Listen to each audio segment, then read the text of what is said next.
Welcome to the Crosscheck, business aviation squawk sheet that uncovers the stories, challenges, and careers shaping the industry today. I'm your host, Rob Hoffman. And I'm Ian Long.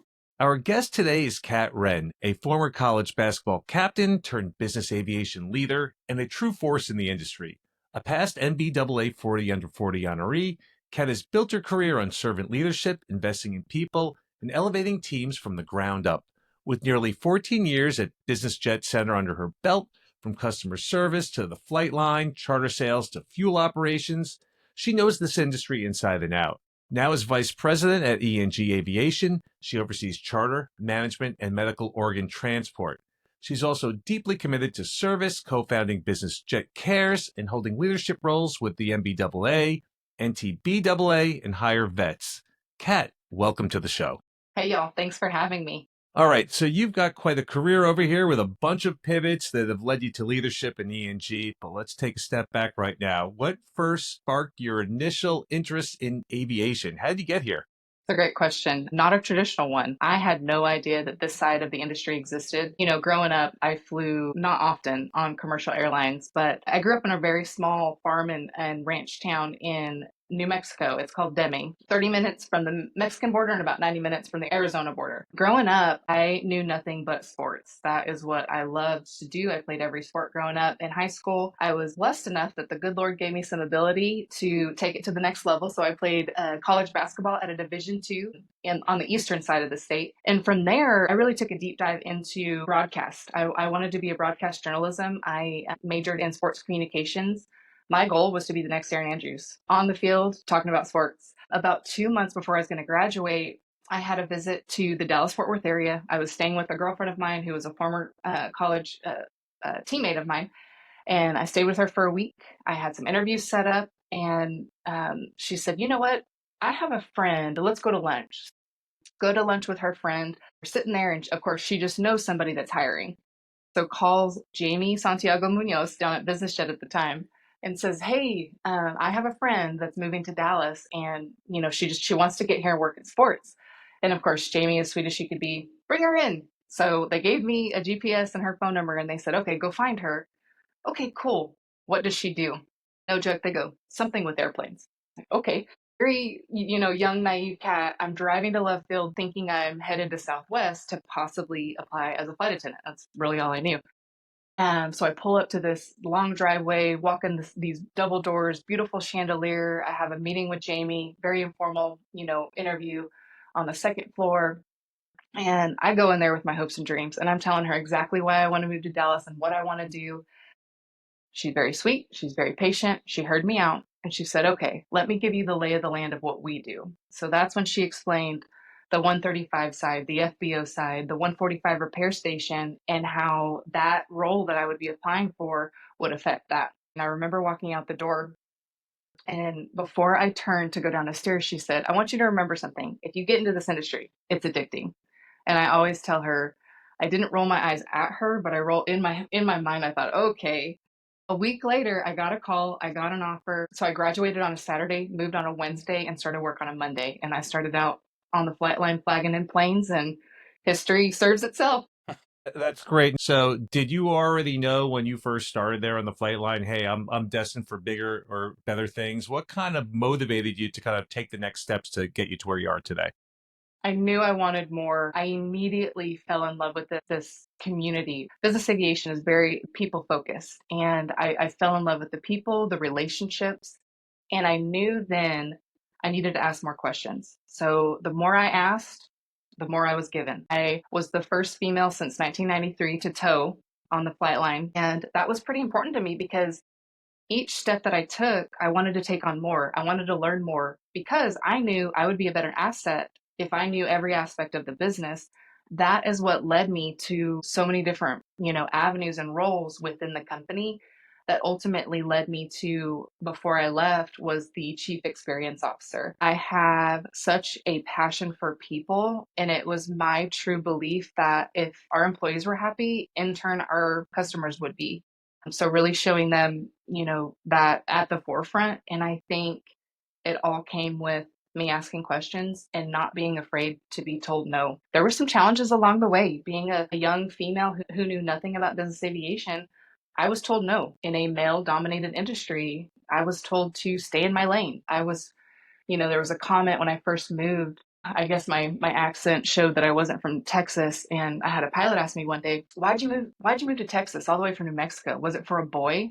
And I just thought, "Oh, the assumptions." And so it was really my goal to make it my career and make it my own. How serendipitous, like you brought up Jamie, and we've talked about this before we started recording. We mentioned, our connection and how you and Jamie kind of gave me my first break in the industry. Real fun, way to make friends, right? But what are some of your biggest lessons that you've learned from building those connections and proving people wrong and getting your feet wet in business aviation early on to now? I think it's important for any young professional, especially a young female, to understand that why not them?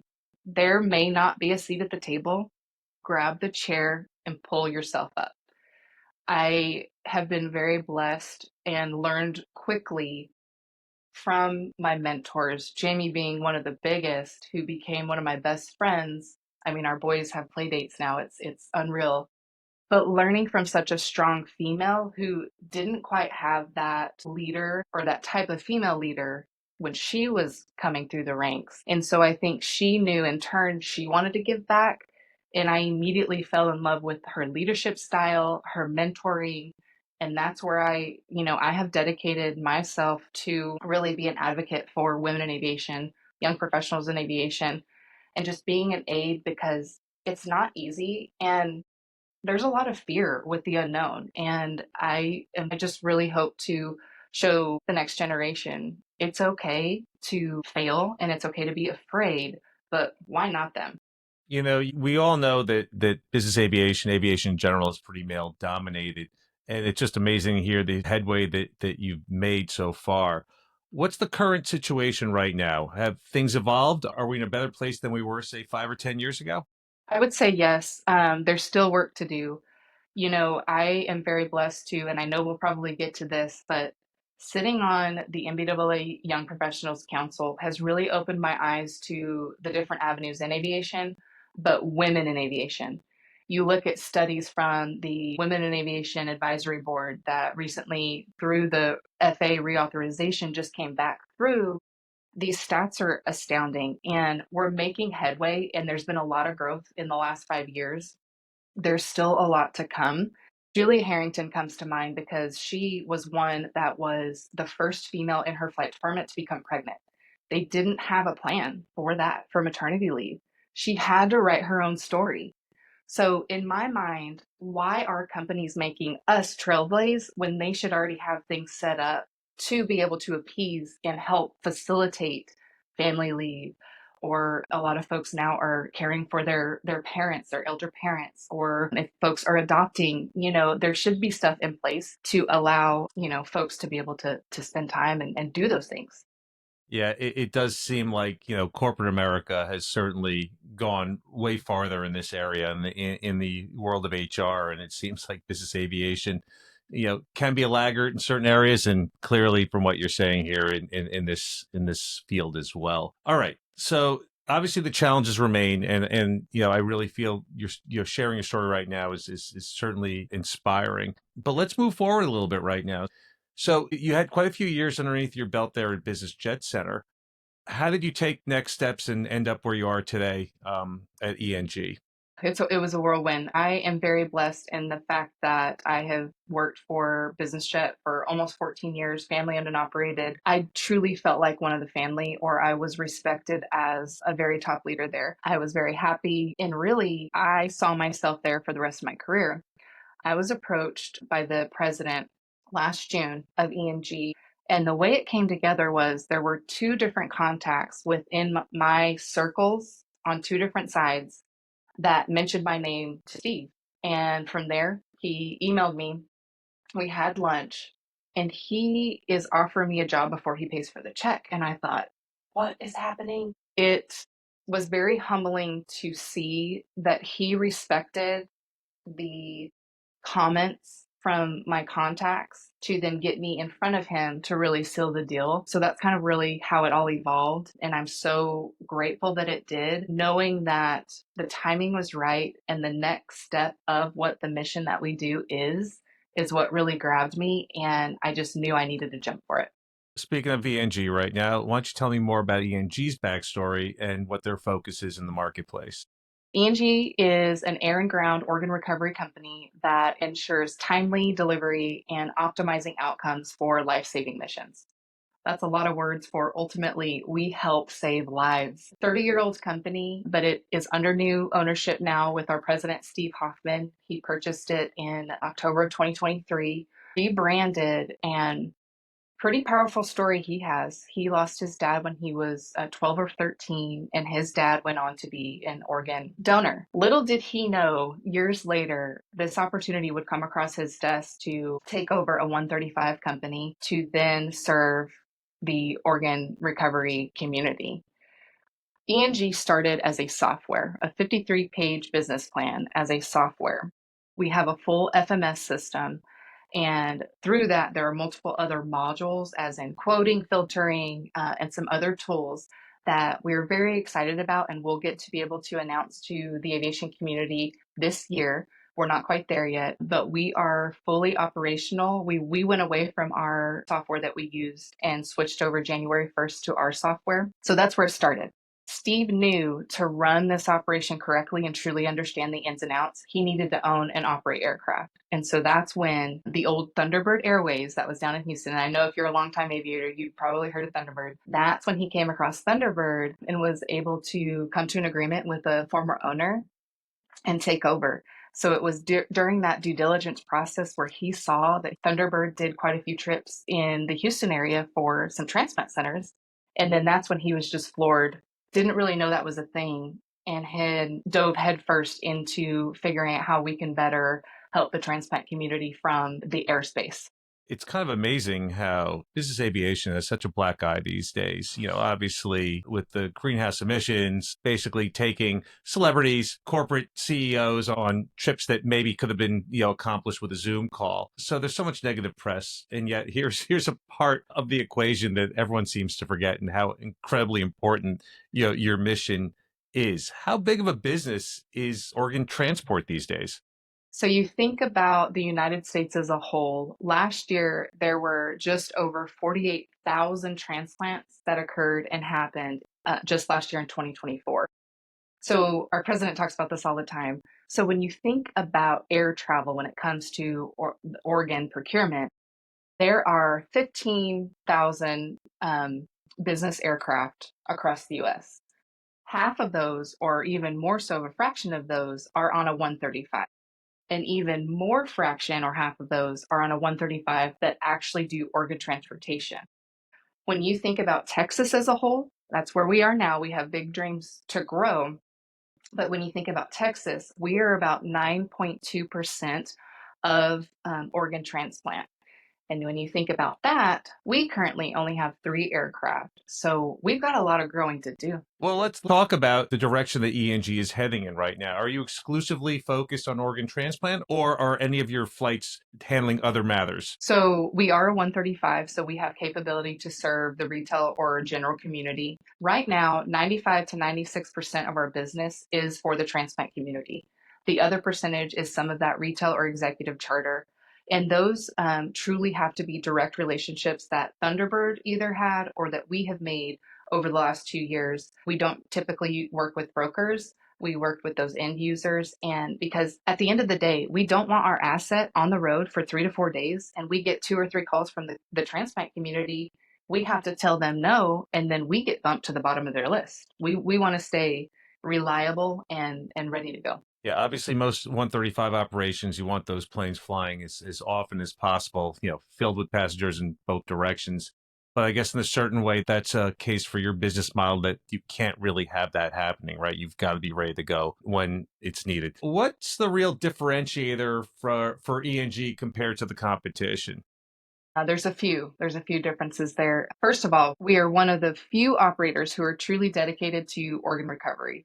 Others, often in this line of business, make it very tertiary. It is, if we have availability, we will get to you. We are not chasing the larger carrot of getting a family down to Cabo.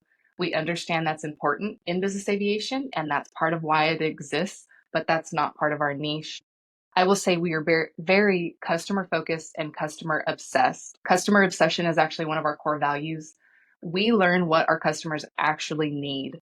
What are their pain points and how can we really help? We are very agile and we pivot often. I don't want to give away all of our secrets, but if something isn't working, we change it and we update it, all within regulations.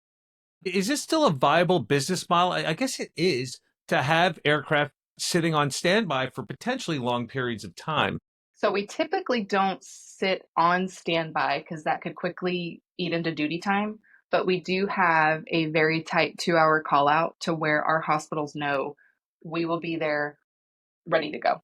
So, Kat, we've had a lot of conversation about who you are as a person and who ENG is. One thing we didn't really touch too deep on was your volunteerism, and I know that's huge for you. Outside of getting Business Jet Cares started with Jamie long time ago now, you also sit in a pretty prominent position with the NBAA Young Professionals Council, leading, and I should know this because I've been with you along the way here, but it's YoPro Go. What's that all about? What can you offer on that subject, and how can people get involved? Sure. I've been blessed enough to be on the Young Professionals Council since October of 2020, I believe. It's been a true blessing, and I'm so lucky to have this group around me. As most may or may not know, there are only so many seats that folks can fill on the council itself. So we had an overwhelming amount of people wanting to get involved, wanting to connect. So YoPro Go was created as a kind of connecting platform for young professionals who are craving more. It's online. You can look it up at nbaa.org, and there's a YoPro section. Click on YoPro Go, throw your information in there. It will add you to a large spreadsheet that Madeline Polk and I keep track of. And what we do is we do our best to host quarterly, but we bring in professionals who are leading the charge in different avenues and different roles in aviation to really highlight their stories and kind of do what we're doing now. How did you get into your career? What were some of the pivots you made? What were some of your fears? How did you overcome some of the obstacles?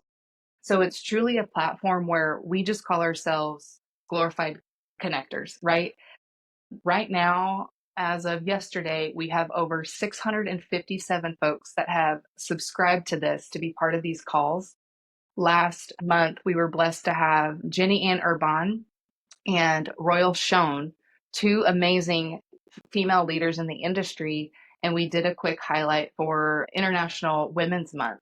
So we asked and dug deep to what were some of their struggles, and especially being a female. And it was amazing to see what came of that and the feedback we received with the questions and how you can get more involved and some other hot topics that young professionals are craving.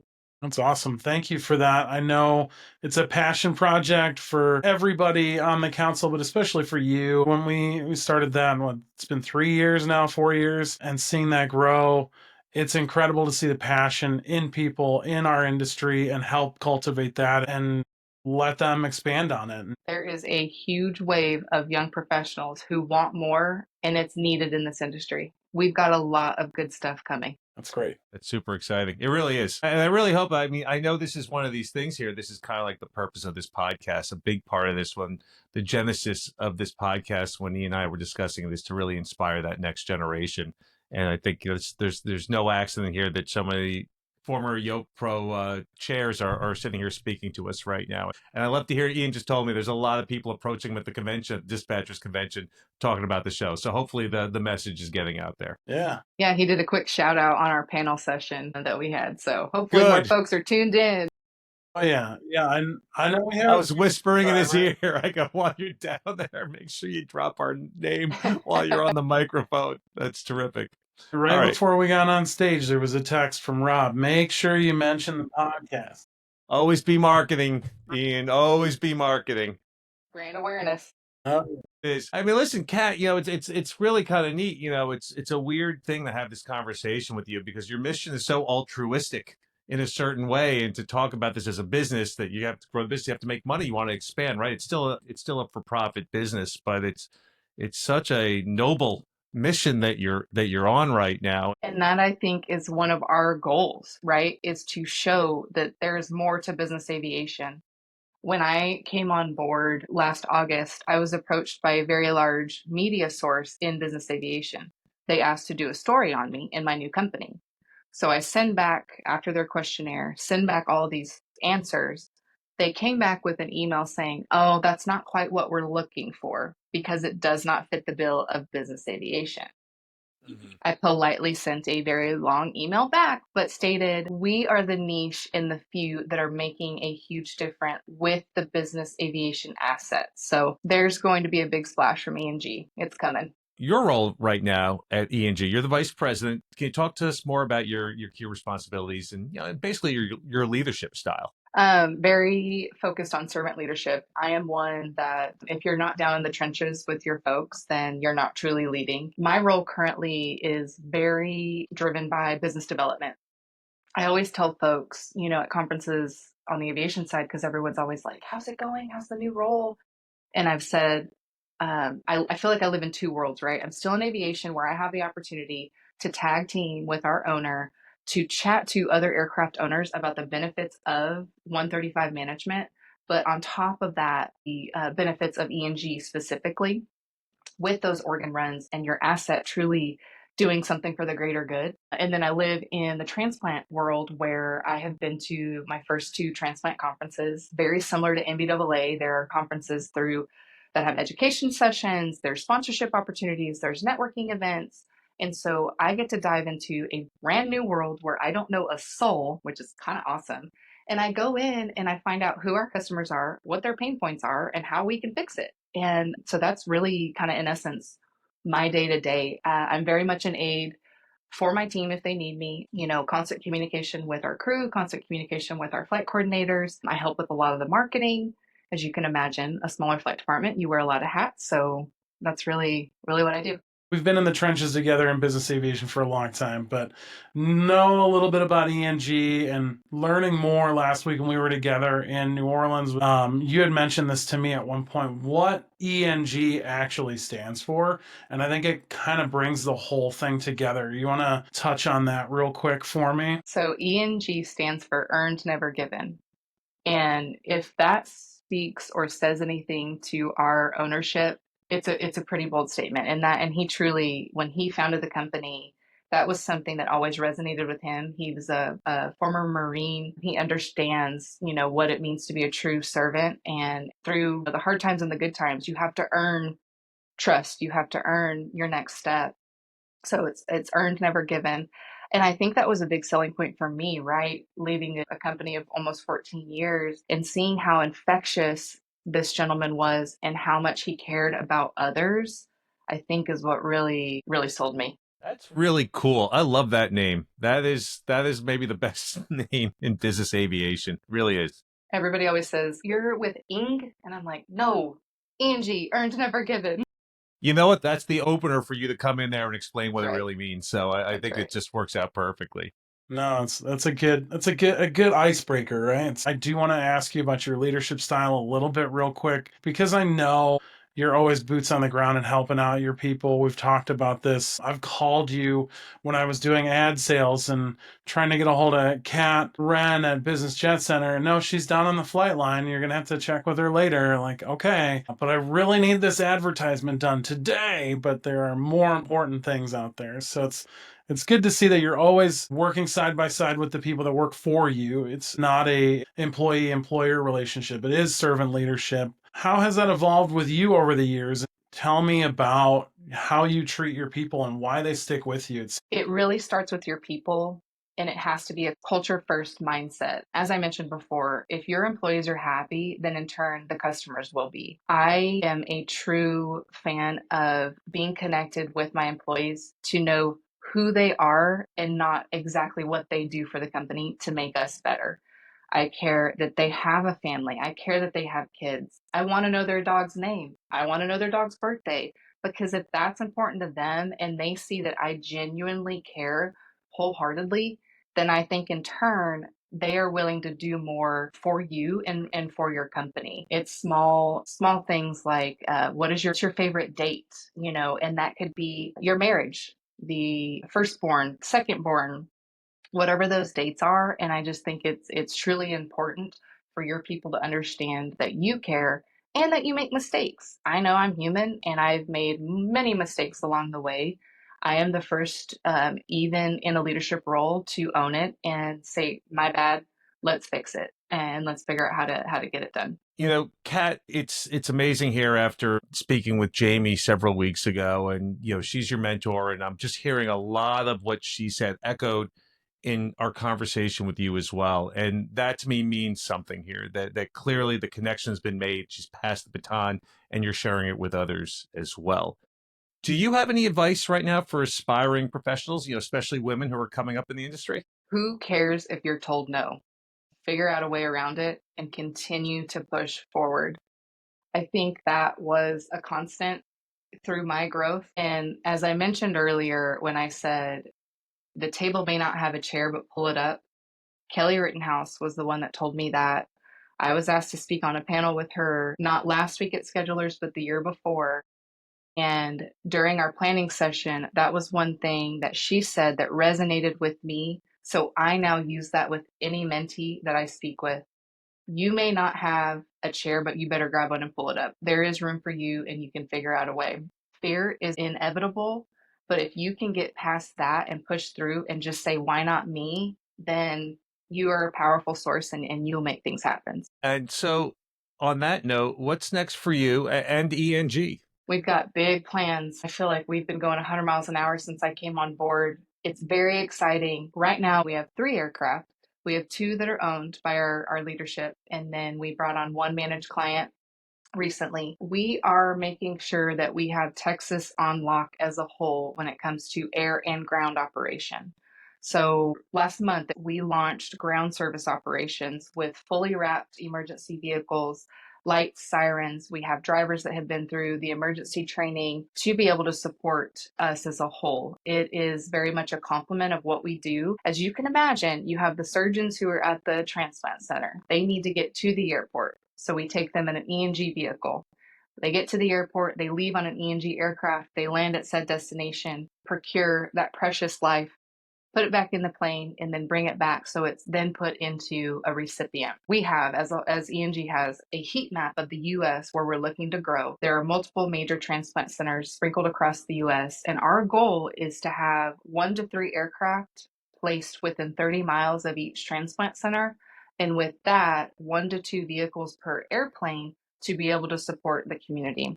We say it day in, day out at ENG, we want to be the easy button and we want to be the ones that are reliable, that the transplant community knows they can call and we'll get the job done.